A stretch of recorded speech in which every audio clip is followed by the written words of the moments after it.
Hi everyone, this is Nadia. I am an occult specialist that uses spiritual intelligence to empower entrepreneurs for a healthy, empowered mini story to live a balanced life. Today's round, we are going to be covering Clauneck and the wealth anti-fragility mentality. So it's a bit of a mouthful, and I've been really doing my research and studying with Clauneck on it before I decided to shoot a video on this topic. So I have a very robust and strong relationship with the spirit of wealth, value, merchant finance, also merit as well. Some of you guys have been asking me, and Clauneck is huge on merit. One of the main things that Clauneck always teaches me is to really look at a perspective that keeps you strong and stable in challenging times, and what to do in a time where, maybe such as now, where people are, they're very uncertain of the future, they don't know what's coming, they don't know what's happening, and what to expect. So what is wealth anti-fragility, and why is it so important in a time like this? Traditionally, if we think of the word anti-fragile, it's somebody or something that's resistant to hard knocks in life. If we've got like boxes and things like that, and it always says fragile on top of it, you have to handle it with kid gloves. You know, it's got glass in it, it's got porcelain, it's got something that is easily breakable. And that is reminiscent of most people of today. They're very fragile, they're easily bruised, they're easily offended.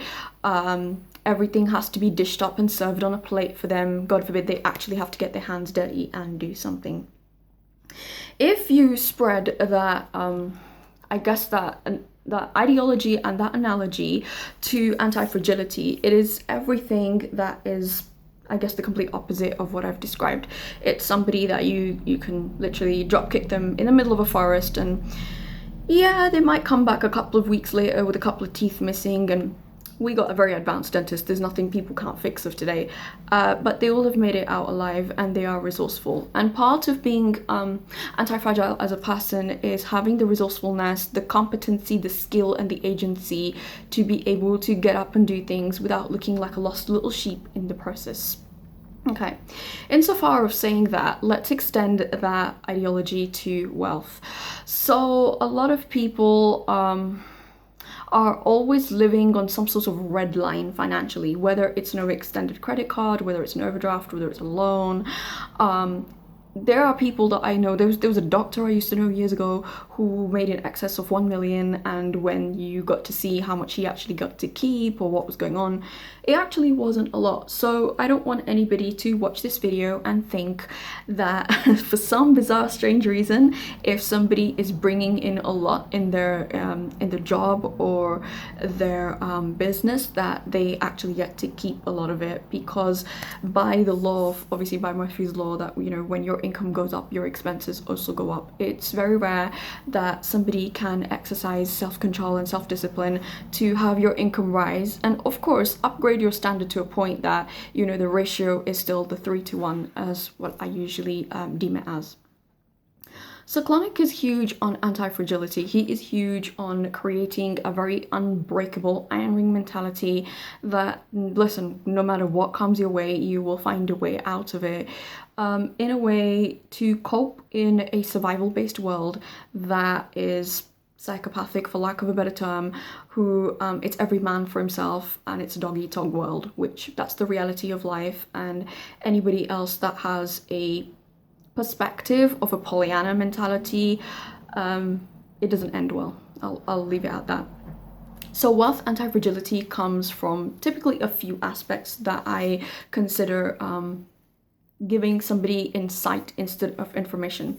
And number one is clarity. And number two is maturity. I would say maturity is not just mature perspective, but emotionally, mentally, and spiritual maturity. And there are three different tenets as to how somebody processes and copes with things, so to speak.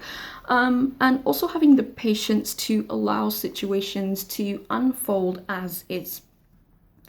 So it's really impossible in my perspective, and if anybody wishes to correct me in the comment box, that's totally fine. But from where I stand, I think it's very difficult to have clarity if you don't have maturity in an area. So it comes as no surprise that Most people are immature because they haven't done the emotional work to toughen up their emotions and to be able to have stoicism in the healthiest of ways, so to speak. Not stoic as in just stuff and shunt all your emotions down and pretend that they don't exist. That's what causes disease in the body. That's what causes neurological disorders and that type of stuff. But to me, wealth anti-fragility is all about planning in advance. It's all about having the clarity and the maturity to know that should disaster befall me, should calamity befall me, should there be an emergency, what comes next, basically. Lots of people don't think about that simply because they are so engineered to enjoy today as is.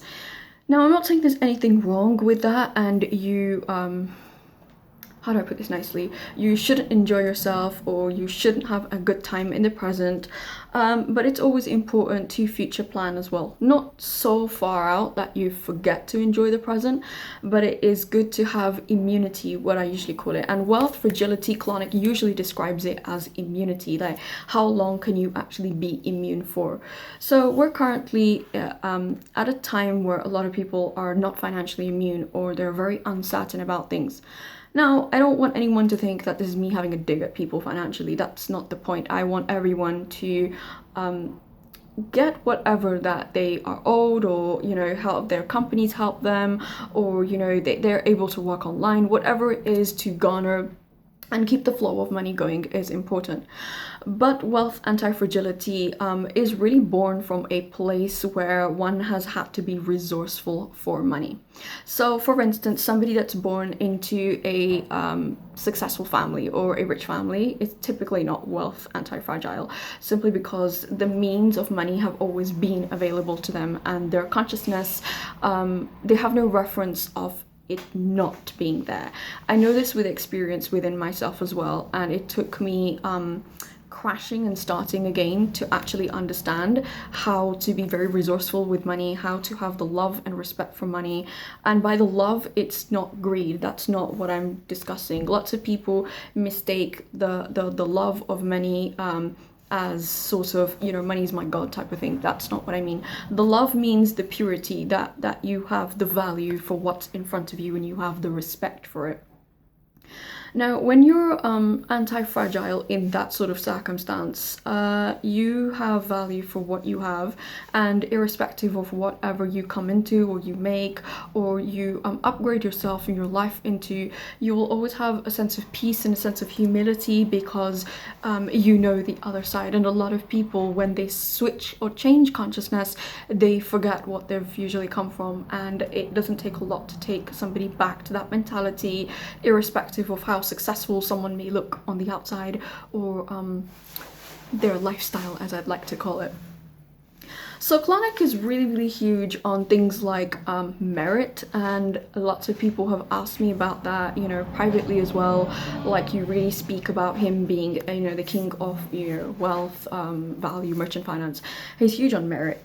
He is not the type of spirit that people approach when they're lazy and they're looking for, you know, that 60-second button that you have in like a little microwave, like ding ding ding, right, you know, everything's done.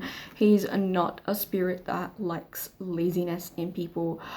He's often known to say to me, and I know said it to other people who work with him who know me as well, that, you know, laziness is a disease that there's no cure for it in a hospital. Good luck, because if you're lazy, he won't even want to be around you, he won't help you, he simply won't respond to your petitions or anything like that, that type of thing. Wealth anti-fragility is somebody that is not afraid to work hard. They're not afraid to speculate for the future. They're not afraid to really do what other people are not doing to have what other people don't have, which in essence is the premise of entrepreneurship. But when you keep a very strong and core mentality around money, it will help you tremendously, because you won't feel inclined to go off the rails. For instance, one of the major things about wealth anti-fragility is not spending like like you're crazy. There are some people who, irrespective of whatever they bring in or whatever they have, they just want to spend for the sake of it, or they want to spend for the sake of, now I can spend it. But is it necessary? That's the question you have to ask yourself. I'm not saying you can't have frivolous spending or you can't have pleasure buys. By all means, the spirit needs fun as well, so and you need to balance it with fun. But the really interesting thing that I come to look at when I've worked with him when it comes to wealth anti-fragility is that your spending patterns say a lot about you. And personally, from an etymological standpoint, I'm not a fan of the word spending. I like the word circulating money, because whatever circulates simply comes back to you. When you spent something, you're finito, done, finished, and it's fini, c'est fini, and you're done with it. So insofar of saying everything that I need to about wealth anti-fragility today, I would really recommend people to take stock and inventory of their finances, how they're going, and because numbers always tell us a story, what pattern is it that you can feel stable with, and how can you prepare better for the future to be anti-fragile, that should something come for you, should you have hard knocks, you have the learned wisdom, the maturity and the clarity to see yourself and maybe your loved ones through a situation that may not be easy for everyone else. Clauneck is huge on preparing forward. Clauneck is very methodical. For people who ask me about him, he is not the spirit that is all like, let's go all out, let's go big. No, he has a big mentality, but he's very methodical, that he'll make you do everything in steps. And when you have organization in steps, it's gonna help so much more. For everybody that asks, yeah, he is 27 degrees, he's a Virgo. His the thing falls under Virgo. So me being a Virgo moon, I can totally understand the precision, the methodology, the meticulousness of Virgo energy that Clauneck brings. That's very, everything needs to come in stages and it needs to be proper and you need to have a structure ready for it. So wealth anti-fragility in essence is just creating a structure for something that is based on clarity, maturity, wisdom, and really planning ahead for things, so that, you know, when we, like I've said, have situations like this, you're not caught out, you're not thinking what comes next, what comes ahead, how does it happen, where does it happen, you're not stuck in a mess. Basically, just being responsible for your finances will take you a long way above everyone else. On that note, like, comment, share, subscribe. Super interested to hear what people have to say about wealth anti-fragility and working with Clauneck himself. And if you have any questions, I would love to hear them from you. Thank you so much for watching this short round. Be back soon. Bye.